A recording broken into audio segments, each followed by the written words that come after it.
atëre kishën mbështetjen e Ballës që i hyn atij hetimi që bën dhe kallëzimin. Ka vdekur 21 mos gabojmë apo jo? Një person, një nga trashëgimtarët, që ishte kundërshtar me këta. Dhe ai ka vdekur. Dhe për atë VKM që ju preket, në 2007 ka dalë një VKM që ka, mos gabohem, një shifër nga 7.000 deri 9.000, nuk e di sakt ashtu, por që kanë marrë troje shtetërore dhe kanë qenë që të gjithë simpatizantë të PD-s. Është një VKM dhe në atë VKM përfshihet edhe pjesa ajo copza e klubit Partizan.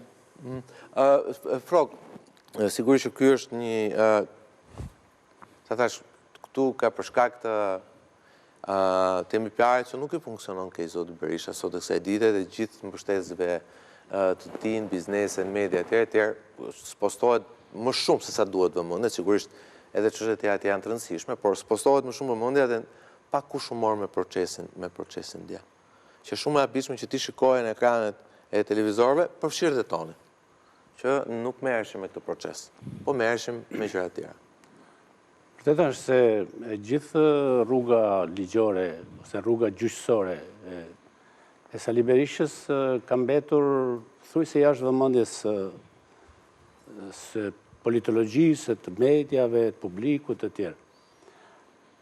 Kemi parasysh vetëm një gjë, që duket si fakt shumë spektakolar.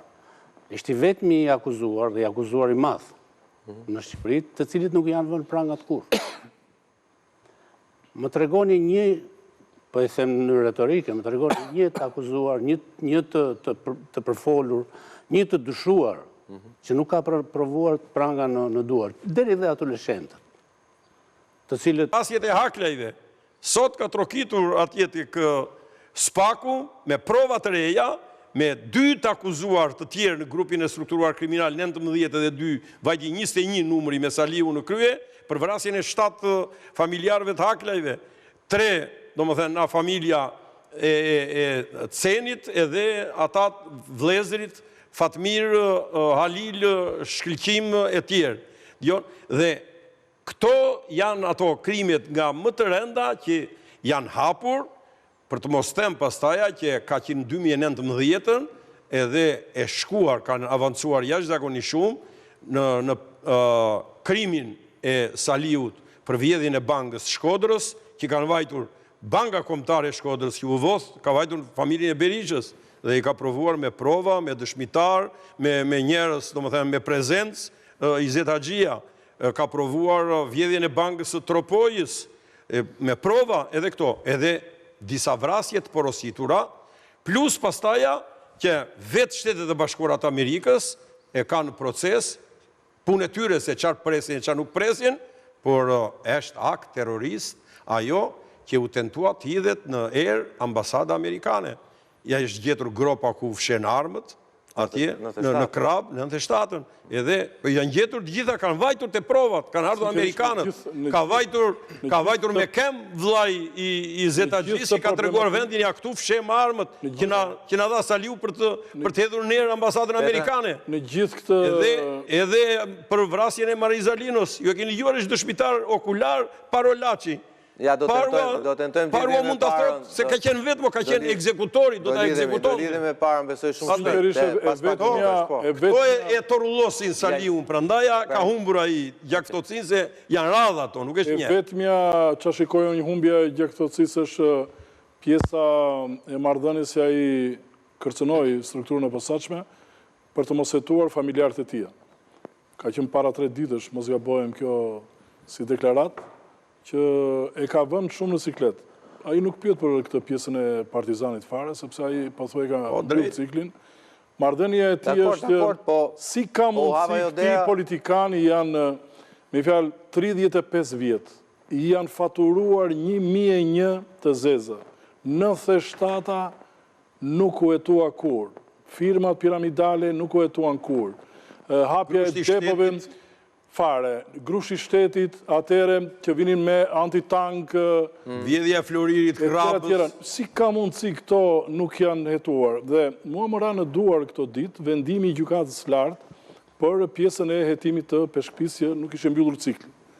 si ka mundësi prokuroria e Gjirokastrës e kishe pezulluar atë çështje dhe e rihap pas kaq vitesh, kur ndërkohë me 3 ndryshimet e kodeve penale të sistemit parë, të 95-s dhe të 2017. E kanë rihapur prapë. Ishte në proces dhe atë këta e kanë pushuar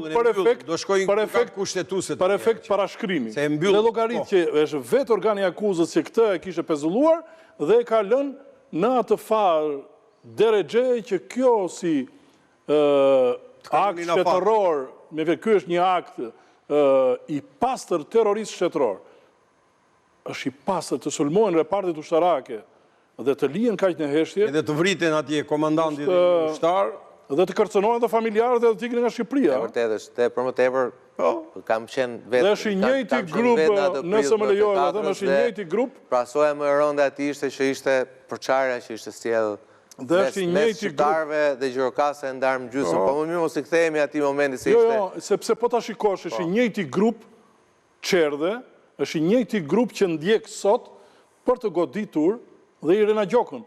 Është e njëjta linjë. Po si jo. Është e njëjta linjë dhe vazhdohet akoma për ta goditur përsëri këtë nga çerdhja e Janinës. Vazhdimi peshkëpis për të vrarë dhe Irena Gjokën. Më duhet për ta vrarë? Po për ta vrarë do më pse nuk e i bën aksident djalit? Po si jo. Ajo është rrezikuar. Është rrezikuar.